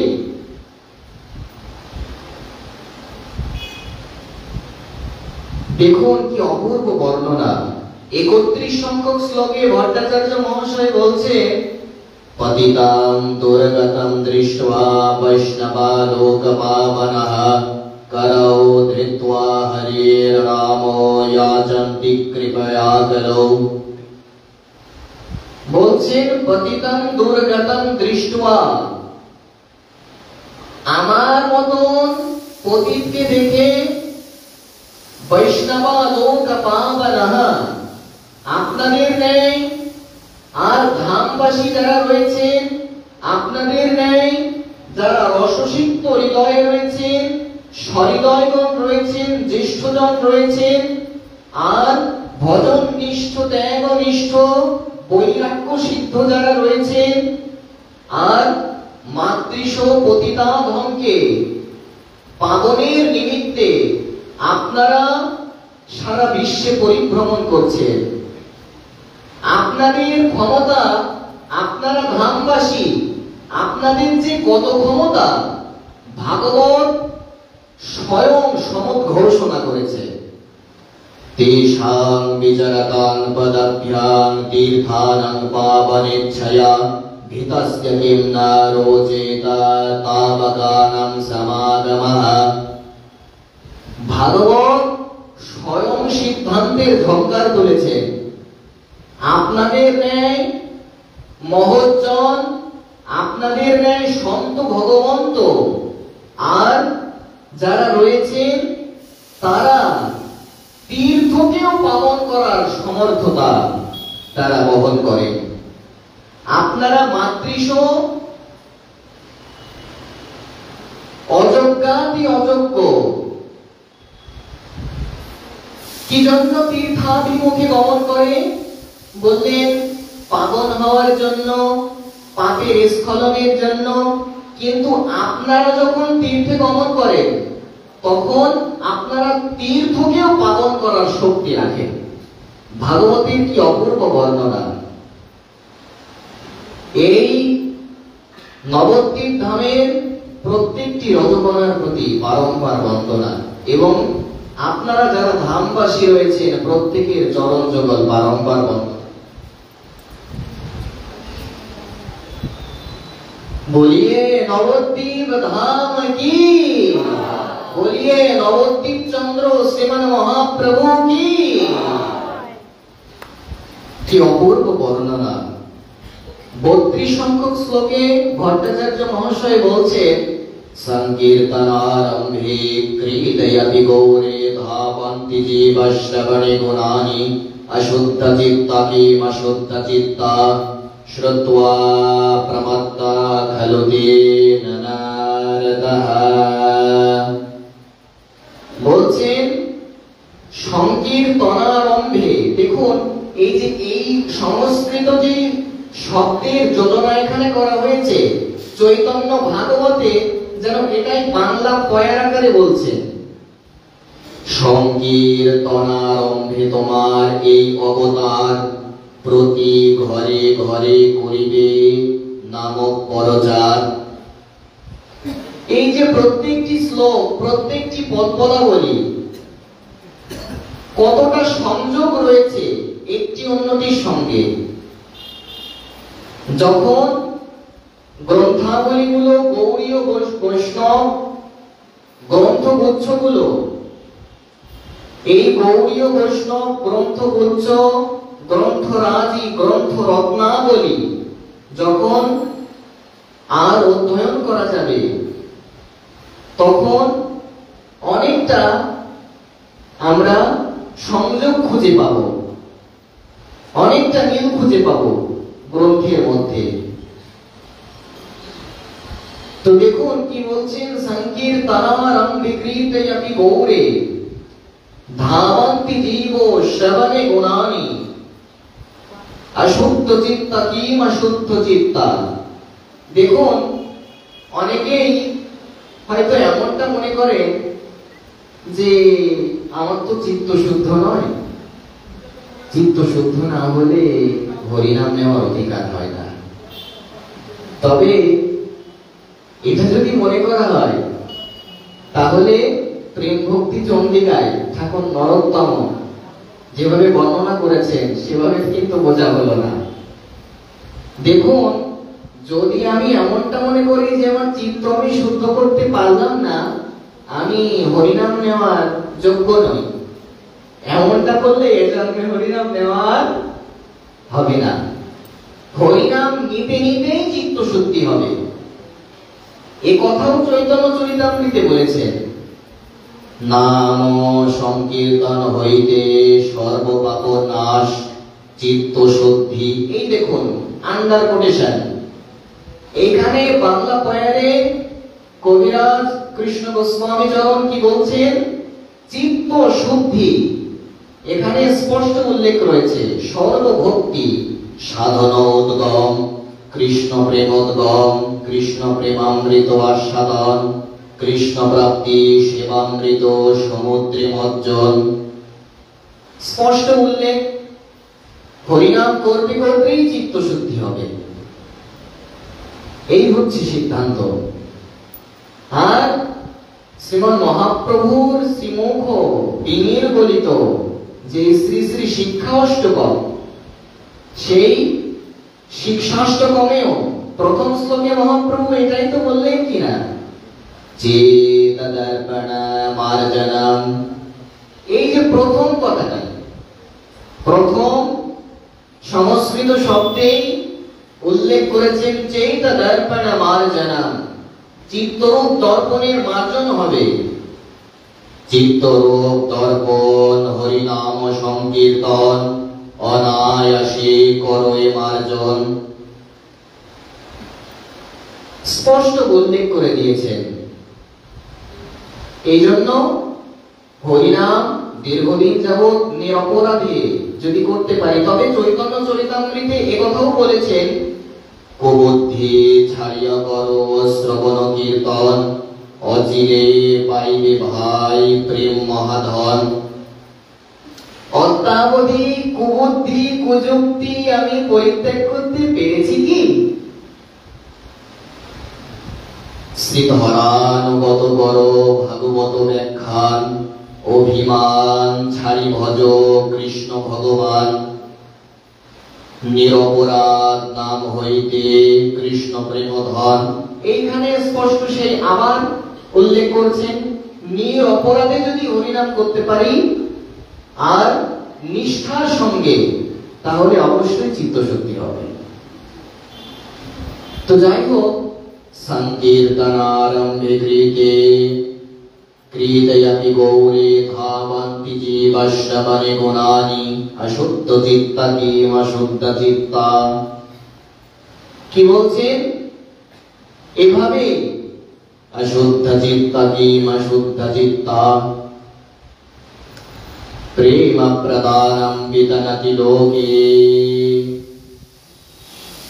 এভাবেই মহাপ্রভু যে হরিনাম আমাদেরকে দিয়েছেন তার নিষ্ঠার সঙ্গে নিরপরাধে যদি আমরা কীর্তন করতে পারি, এজন্যই আমরা এই হরিনামের এত শক্তি, শ্রী গুরু প্রদত্ত ভজন প্রণালী যদি ঠিক ভাবে, যদি ভজনটা ঠিক হয়, সাধকের মনটা সতত একটা অনাবিল অপ্রাকৃত আনন্দে উদ্ভাসিত থাকবে, সমুজ্জ্বল থাকবে। এই ভজন করছি বটে, কিন্তু এই যে ভজন করতে করতেও কত যে একটা চিন্তা চলে আসছে। কেমন চিন্তা? আমি 16 মালা জপ করি, আমি 32 মালা জপ করি, আমি 64 মালা জপ করি। এই ভজন করতে করতে একটা অভিমান চলে আসছে। যখন আমি অন্যের কাছে শুনছি, বাবা আপনি কত মালা জপ করেন বাবা, যদি বলেন আমি 16 মালা করি, আর তখন যদি আমি 32 মালা করি, আমার মধ্যে একটা অভিমান কাজ করছে। ওনার থেকে বেশি ভজন করছি আমি, ওনার থেকে বেশি নাম করছি। এই ভজন করতে করতে একটা সুপ্ত ভাবে এই যে অহংকার অভিমান যে ভেতরে কাজ করে, এটা অনেক সময় বুঝে উঠে পারা যায় না, নিজেও বোঝা যায় না যে আমার মধ্যে এই অভিমানটা কাজ করছে, যেটা আমার ভজন খেয়ে ফেলছে, ভজন খেয়ে নিচ্ছে। এগুলো এই অহংকার অভিমান, অসৎ সঙ্গ, অসৎ জ্ঞান। তো দেখুন যেভাবে বর্ণন করা হচ্ছে যে অশুদ্ধ চিত্তা কিম অশুদ্ধ চিত্তা শ্রুত্বা প্রমত্তা খলু তেন অনর্থঃ। মহাপ্রভু নিজে সংকীর্তন করছেন আর হরিনাম প্রকাশ করছেন। তো যাই হোক, এর পরবর্তীতে কি বলছেন, অর্থাৎ 33 সংখ্যক শ্লোকে কিমাশ্চর্যম কিমাশ্চর্যম গৌরী জাতে কলৌ যুগে স্ত্রীবালা জাড় মূর্খত্য়া সর্বে নাম পরায়ণঃ। দেখুন এখানে কি বললেন, কিমাশ্চর্যম কিমাশ্চর্যম, দুইবার এই শব্দটি প্রযুক্ত হয়েছে। কলৌ জাতে শচী সুতে, এই কলিযুগে যে গৌরাঙ্গের প্রকটন, এটা যে কত আশ্চর্য, কত আশ্চর্য।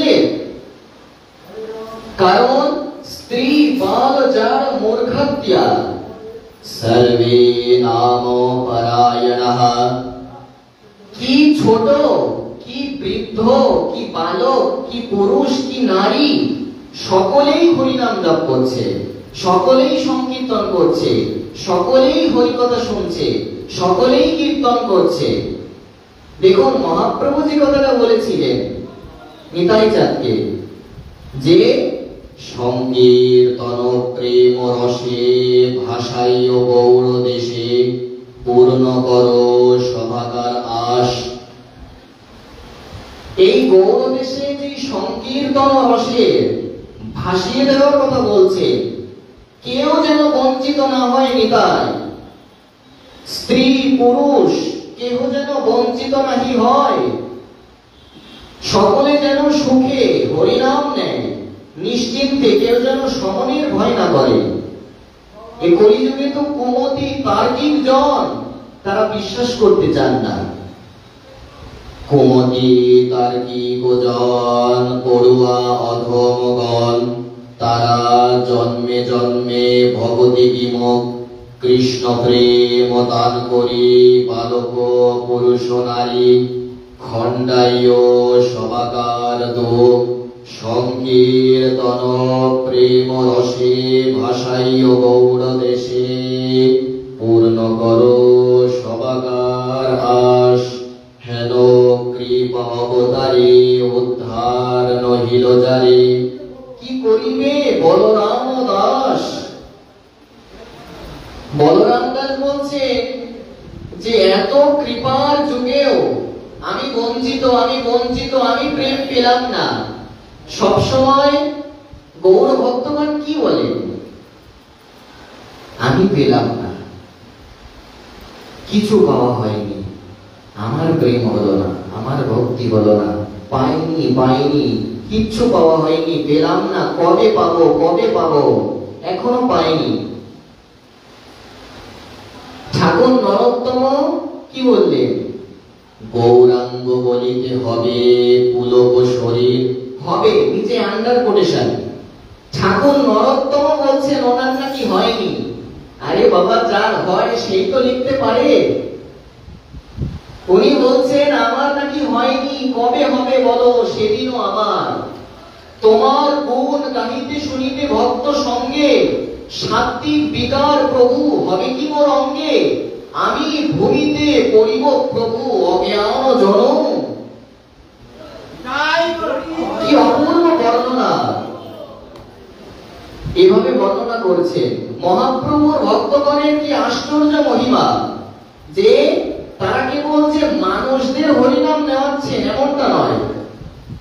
পরমেশ্বরী দাস ঠাকুর তিনি শ্রীগানকেও পর্যন্ত হরিনাম নিয়েছেন। পরমেশ্বরী দাস বন্দিব সাবধানে, শ্রীগানে লওয়ার নাম সংকীর্তন স্থানে পরমেশ্বরী দাস ঠাকুর তিনি শেয়ালকেও হরিনাম নেওয়াচ্ছেন। কি দিব্য, কি অদ্ভুত গৌর ভক্তির মহিমা! এই জন্যই বলা হচ্ছে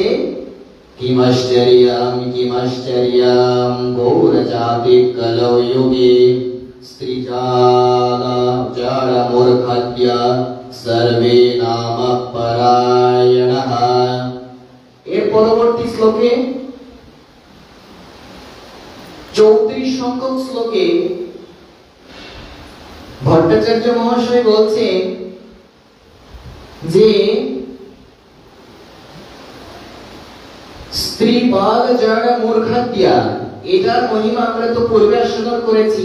34 সংখ্যক শ্লোকে উনি জানিয়েছেন যে পতিত যবন মূর্খা হরির নাম নাম গুণানাঞ্চ গৌরী জাতি কলো যুগে। এভাবে উনি বারংবার এই হরিনামের মহিমা প্রকাশ করছেন আর এই হরিনামের মহিমা ব্যক্ত করছেন, মহাপ্রভুর জয়গান করছেন, মহাপ্রভুর চরণ বন্দনা করছেন। উনি সপরিকর শ্রীমন মহাপ্রভুর বারংবার বন্দনা করছেন, তাদের স্তব করছেন, তাদের স্তুতি করছেন। বলিয়ে সপরিকর শ্রীমান মহাপ্রভু কি, বলিয়ে গৌর ভক্ত বৃন্দ কি, বলিয়ে অখিল সাধন সিদ্ধ পরিকর কি, বলিয়ে নিত্য সিদ্ধ পরিকর কি। হইয়াছেন আর হবেন যত মহাপ্রভুর দাস, তা সবার চরণবন্দ দন্তে করি ঘাস। বারংবার বন্দনা, যারা গৌর ভক্ত হয়েছেন আর যারা ভবিষ্যতে গৌর ভক্ত হবেন তাদের বারংবার বন্দনা, বারংবার বন্দনা, বারংবার বন্দনা।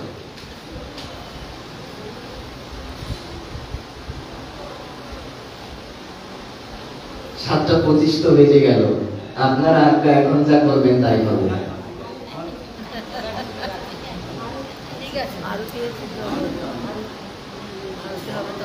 তো আমরা 34 সংখ্যক শ্লোক পর্যন্ত আস্বাদন করেছি।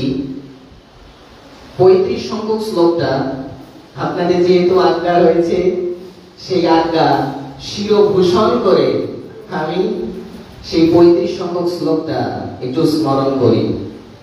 35 সংখ্যক শ্লোকে বলছে কিমদ্ভুতং গৌর হরিশ্চরিত্রম ততোধিকং তৎপ্রিয় সেবকানাং সংকীর্তনামোদ জনানুরাগো প্রেম প্রদানং বিতনতি লোকে।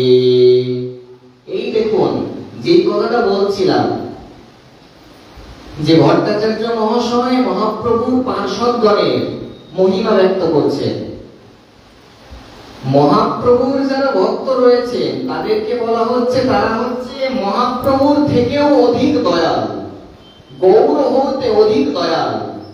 শ্রী গুরু মহারাজও এই কথাটাই বলেন।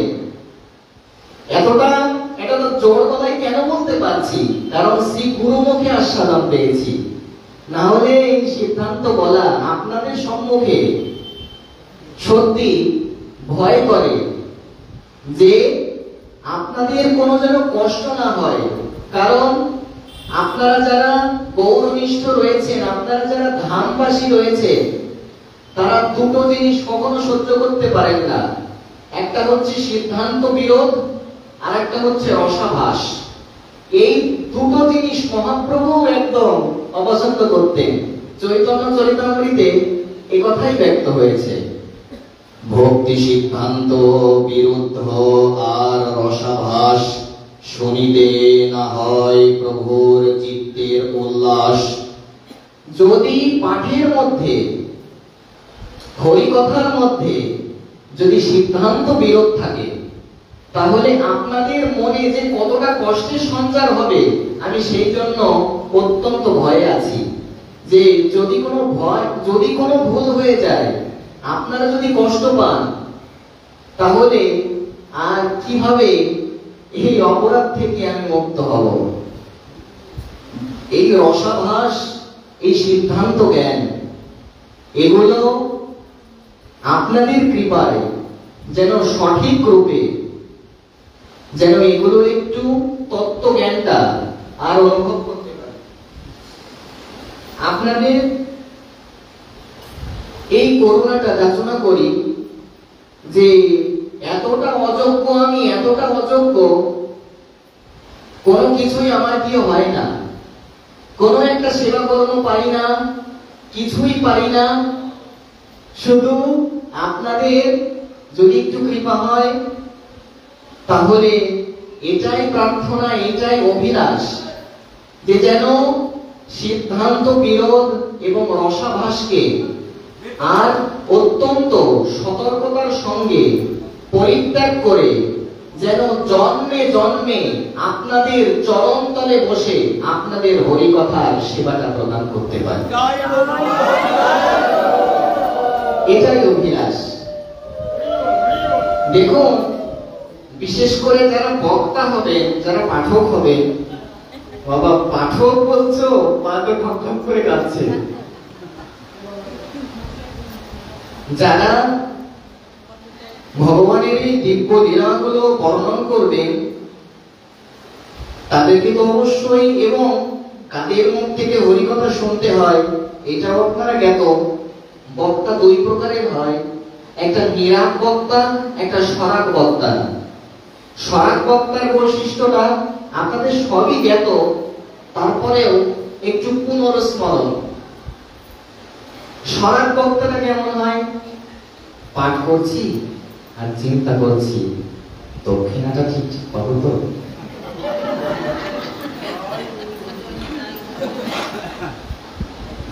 আবার অনেক সময় একটা টাকার হিসাবও বেঁধে দিই, একটা চুক্তিও হয়ে যায় এগ্রিমেন্টে যে এত টাকার অ্যামাউন্ট আপনি পারবেন কি দিতে? যদি দিতে পারেন তাহলে দেখব। যেন দর কষাকষি, যেন হরিকথা বিক্রি, এমন একটা টেন্ডেন্সি। এগুলোকে বলা হয় স্বরাগ বক্তার লক্ষণ। এবং আচরণের অভাব, কত কিছু রয়েছে। নিরাগ বক্তা, দেখুন, যখন নির্গুণ বক্তা হয়, পরীক্ষিত মহারাজ কেমন শ্রোতা ছিলেন, কিভাবে উনি এত দীর্ঘক্ষণ এক আসনে, আর উনি জল অবধি গ্রহণ করলেন না, কিভাবে উনি এতক্ষণ শ্রবণ করলেন ভাগবত। সুখদেব গোস্বামী তিনি অনবরত বলতেই আছেন। নির্গুণ বক্তা এবং নির্গুণ শ্রোতা হলে যে আনন্দ ঘন পরিবেশ তৈরি হয় না, তা সত্যি বর্ণনাতীত, ভাষাতীত, কল্পনাতীত, অত্যন্ত আনন্দপ্রদ। তো যারা হরিকথা শুনবে, সেই প্রকার নীরব বক্তার থেকেই শ্রবণ করা উচিত। সেই নীরব বক্তা আর এতই তো সহজ মুখে বলা, কিন্তু পেরেছি কি? মুখে বলা কত সহজ না। এই যে কত কথা আপনাদের সম্মুখে বলছি, এগুলো বলা না খুব সহজ, কিন্তু এগুলোর আচরণ এত কঠিন, এত কঠিন, এত কঠিন। যারা আচরণ করেন একমাত্র তারাই জানেন। শাস্ত্রের একটা বাক্য পালন করতে যে কতটা কষ্ট, কতটা পরিশ্রম, যারা পালন করেন তারা অনুভব করেন। একটা বাক্য, একটা সিদ্ধান্ত মানা, এবং সেই সিদ্ধান্ত, সেই নিয়মকে অপতিত নিয়ম রাখা। সিদ্ধ জগন্নাথ দাস বাবা তিনি তার জীবন চরিত্রে পাওয়া যায়। তিনি বলেছেন, যদি ভজনে সিদ্ধি পেতে চাও তাহলে একটা সূত্র মনে রাখবে। সূত্রটা হচ্ছে, ভজন নিয়ম কখনো ত্যাগ করবে না।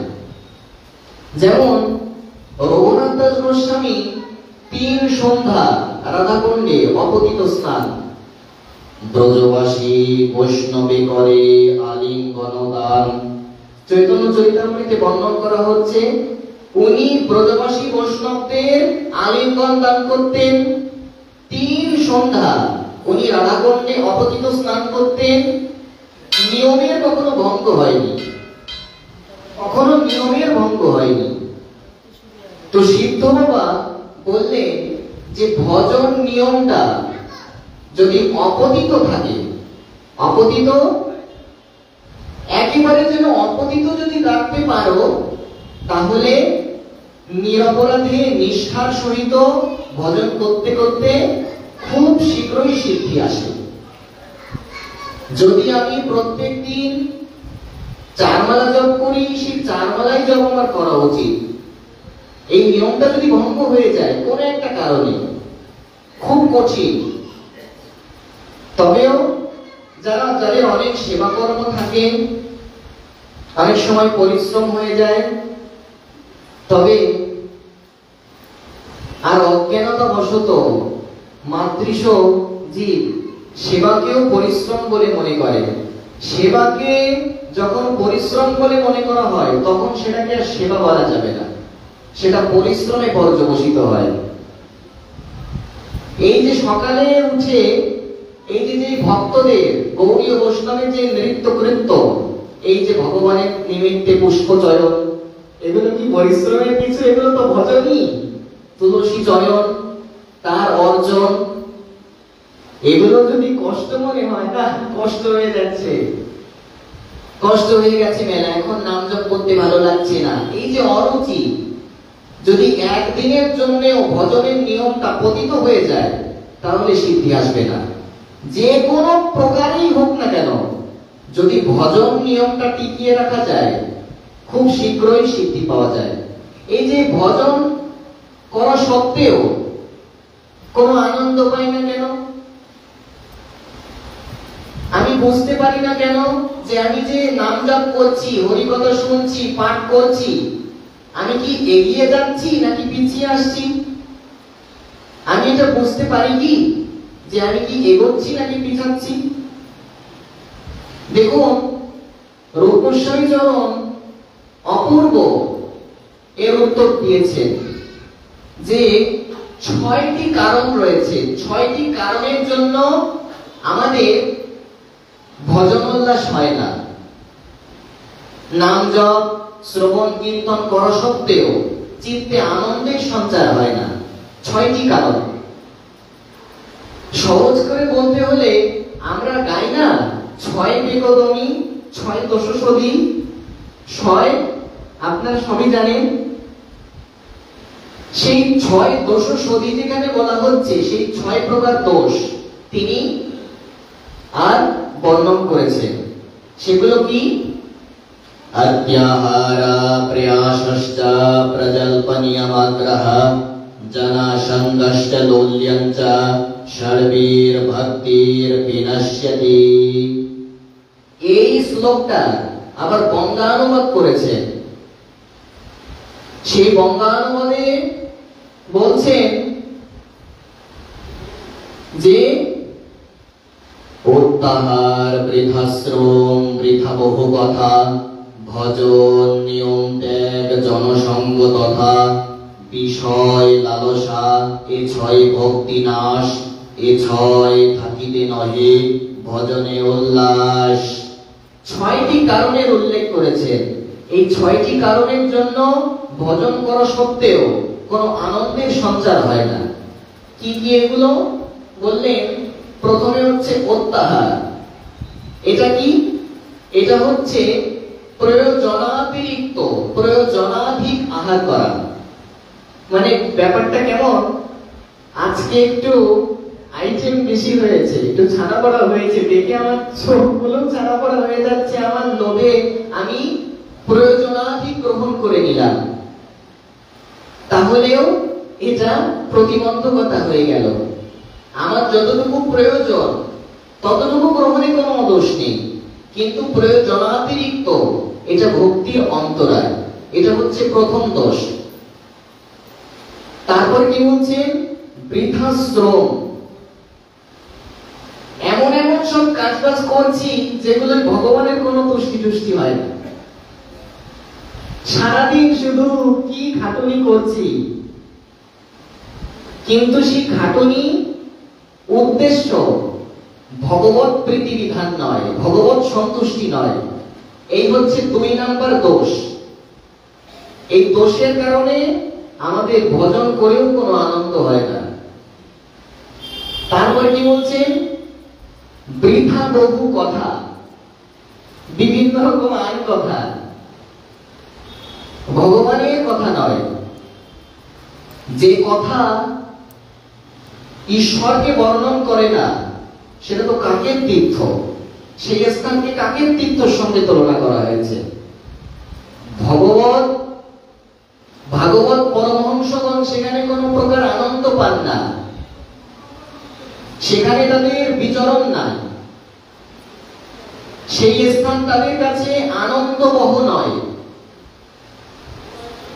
এই জন্য কি বলা হচ্ছে? বৃথা বহু কথা, বিভিন্ন প্রকার প্রজল্প করা, অন্যান্য কথা বলা, ঈশ্বরের কথা বলা যদি না যায় তাহলে এটাও এক প্রকার দোষ। এটা হচ্ছে 3 নাম্বার দোষ। দেখুন, বাংলাদেশ থেকে আমারই, যাকে আমি বাবা বলেই সম্বোধন করি, মানে দৈবক্রমে, এটা এই জন্য বর্ণন করছি, মানে এটা একটু দরকার প্রাসঙ্গিক ভাবে। এই জন্মস্থানের দিকেই সম্ভবত হেঁটে আসছিলাম, তখন পাশে একটা দোকানেই উনি ছিলেন। উনি দেখে এসে দণ্ডবোধ করলেন। আমরাও যতটুকু সৌজন্যতা, সহৃদয়তা আমরাও যতটুকু সম্ভব করলাম। সেই বাবার সঙ্গে একটু কথোপকথন হচ্ছিল আমার, যে সাধুর কাছে গেলে কিন্তু বড় বিপদ। বলে সেটা কেমন? यद्दत्तमो शोकगुणानुवादः प्रस्तूयते ग्रम्य कथा विघातः निषेप्यमान अनुदीनं मुमुक्षुरमतिं सतिं यच्छति वासुदेवे। সাধুর কাছে গেলে কিন্তু বাবা খুব বিপদে পড়ে যাবে। বিপদটা কিন্তু সাধারণ বিপদ নয়। কেমন বিপদ? বললেন, ওই তুমি যতই তাকে সাংসারিক কথা শোনাও না কেন, এই ম্যাটেরিয়াল ওয়ার্ল্ডের যত কথাই তাকে শোনাও না কেন, তা সব মাথার উপর দিয়ে চলে যাবে সাধু, আর তোমাকে ধরে ধরে শুধু ঈশ্বরের কথা শোনাবে, শুধু ভাগবত শুনতে বলবে। বলবে প্রসাদ পাও, মালা পড়ো, জপ করো, কীর্তন করো, ইত্যাদি ইত্যাদি। ভক্ত হও, ভজন করো।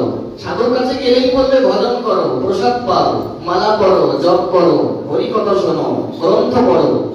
বাবা, আমার তো সময় নেই। এই জন্য বিপদ। সাধুর কাছে গেলেই তার কাছে আর এত অপূর্ব হরি কথা প্রস্তুতকৃত থাকে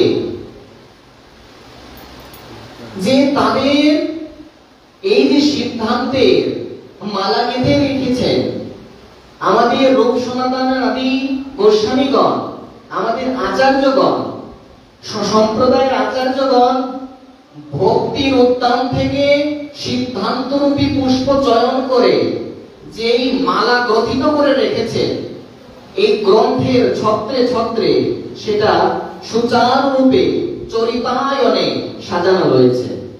শুধু আমাদের একটু সেটা কণ্ঠে পড়ার মাত্র অভিলাষের দরকার। সেই অভিলাষ কবে হবে? আর বাবা, সন্ধ্যা আরতি হবে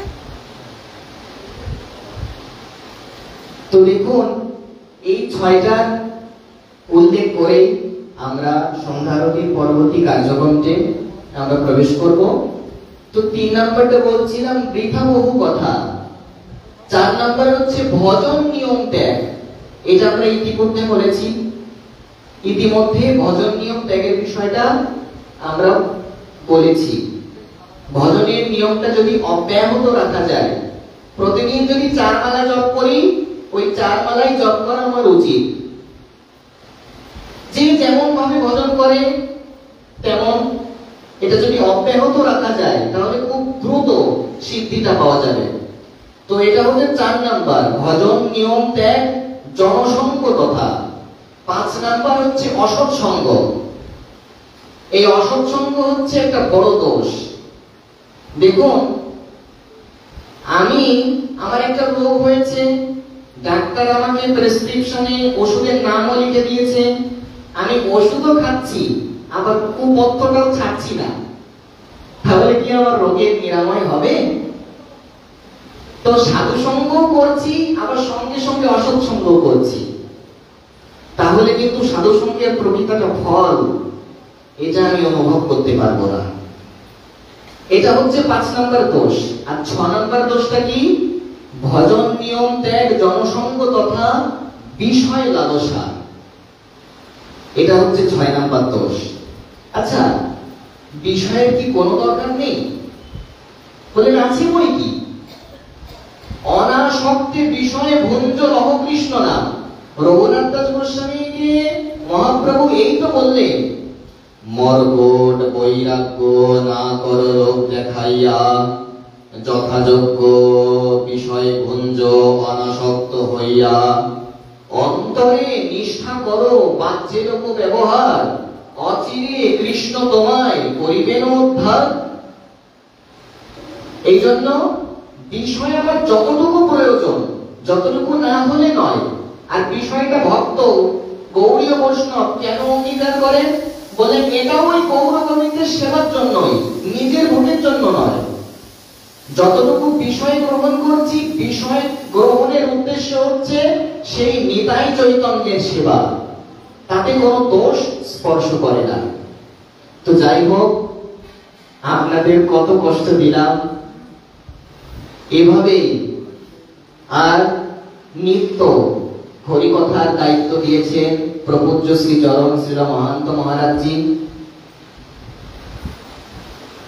আমরা আজ 34-35 শ্লোক পর্যন্ত শ্রী শ্রী চৈতন্য শতকমের আমরা আস্বাদন করে আমরা এ পর্যন্ত এসেছি।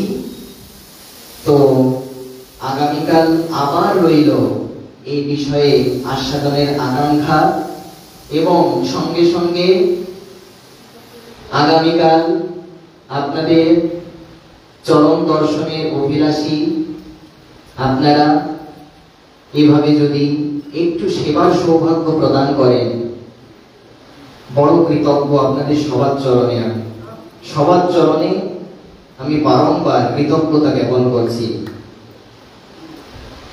আপনারা আগামীকাল আবার আসবেন। এভাবে আপনাদের যদি একটু সেবা করতে পারি, এই সেবা সৌভাগ্য যদি ধামবাসীর একটু সেবা করতে পারি, মহাপ্রভু অবশ্যই প্রীত হবে। তো যাই হোক, শ্রীমান মহাপ্রভুর কৃপা হলে আবার রইল আগামীকাল আপনাদের সেবাভিলাষ, দর্শনাভিলাষ, কৃপাভিলাষ। আজকের মতন শ্রী শ্রী চৈতন্য শতকম কথা এইখানেই দেওয়া হলো বিশ্রাম। নিতাই গৌরা হরি জয়।